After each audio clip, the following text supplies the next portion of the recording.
ভ্যানের ওপর তোলা হচ্ছে ছাত্র জনতার লাশ। কয়েকটি লাশ ঢেকে দেওয়া হয়েছে জীর্ণ চাদরে। পাশেই নিথর দেহের স্তূপে পরিণত হয়েছে ভ্যানটি।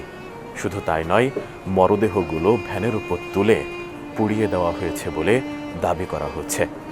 বীভৎস ও লোমহর্ষক এই ঘটনাটি গত ৫ আগস্ট সাভারের আশুলিয়ায় ঘটেছে। তবে প্রশ্ন উঠছে, পুলিশের ভেস্ট ও হেলমেট পরে কারা চালালো এমন গণহত্যা, আর এখন কোথায় আছেন তারা? সম্প্রতি সামাজিক যোগাযোগ মাধ্যমে ভাইরাল হয় ভ্যানের ওপর ছাত্র জনতার নিথর দেহ তোলার একটি ভিডিওতে দেখা যায় একটি ভ্যানে কয়েকটি মরদেহ স্তূপ করে রাখা হয়েছে। পাশাপাশি আরেকটি মরদেহ ভ্যানে তুলে দিচ্ছে পুলিশের ভেস্ট ও হেলমেট পরা ২ জন ব্যক্তি। পরে একটি পোস্টার দিয়ে মরদেহগুলো ঢেকে ফেলা হয়। এ সময় পুলিশের ভেস্ট ও হেলমেট পরা আরও কয়েকজনকে আশেপাশে হাঁটাহাঁটি করতেও দেখা যায়। খুবই মর্মান্তিক ওই দৃশ্য দেখে চোখের কোণায় জল এসেছে অনেকের। সেই সাথে প্রশ্ন উঠেছে, পুলিশের ভেস্ট পরা এরা আসলে কারা? এ বিষয়ে পুলিশের একাধিক সূত্র নিশ্চিত করেছে, ভিডিওতে যাদেরকে দেখা যাচ্ছে তারা ৫ আগস্ট গণহত্যার দিনে ঢাকা জেলা উত্তর গোয়েন্দা পুলিশের টিমের সদস্যরা। এরই মধ্যে তাদের একজনকে শনাক্ত করা হয়েছে। তিনি ঢাকা জেলা গোয়েন্দা পুলিশের পরিদর্শক আরাফাত হোসেন।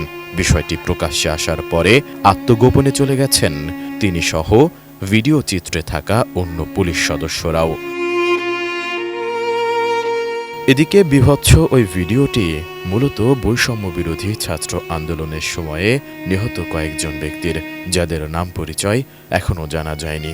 তবে ভিডিওটি ভাইরাল হওয়ার পর ঘটনাটি কোথায় ঘটেছে তা জানতে কৌতূহল জন্মেছে জনমনে। সুস্বাদু বাদাম, তিল আর স্বাস্থ্যকর গ্লুকোজ সব মিলিয়ে প্রাণ পিনাট বার। স্মার্ট কিছু খাও। পরে ফ্যাক্ট চেক প্রতিষ্ঠান রিউমার স্ক্যান জানায়, ভ্যানে নিথর দেহের স্তূপের ঘটনাটি আশুলিয়া থানা সংলগ্ন এলাকার। ৩০ আগস্ট রাতে প্রতিষ্ঠানটি বিষয়টি নিশ্চিত করেছে। অন্যদিকে স্থানীয় সূত্রে জানা গেছে, গত ৫ আগস্ট ছাত্র জনতার অভ্যুত্থানে ক্ষমতাচ্যুত প্রধানমন্ত্রী শেখ হাসিনা দেশ ছেড়ে পালিয়ে যাবার পর বিকেলে এ ঘটনাটি ঘটে। পরে এসব মরদেহ ভ্যানে তুলে আগুন দিয়ে পুড়িয়ে দেওয়া হয়।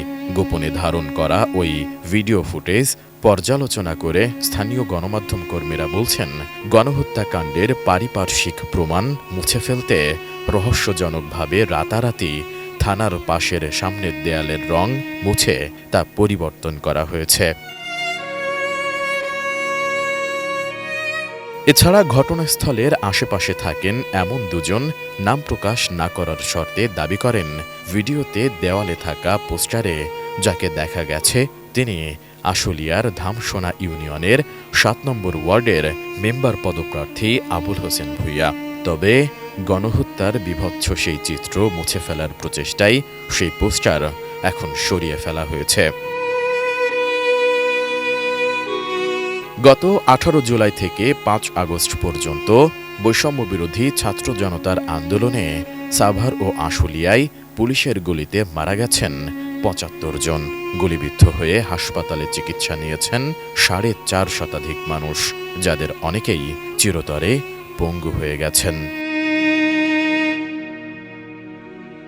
S I Raj, ATN news, Dhaka.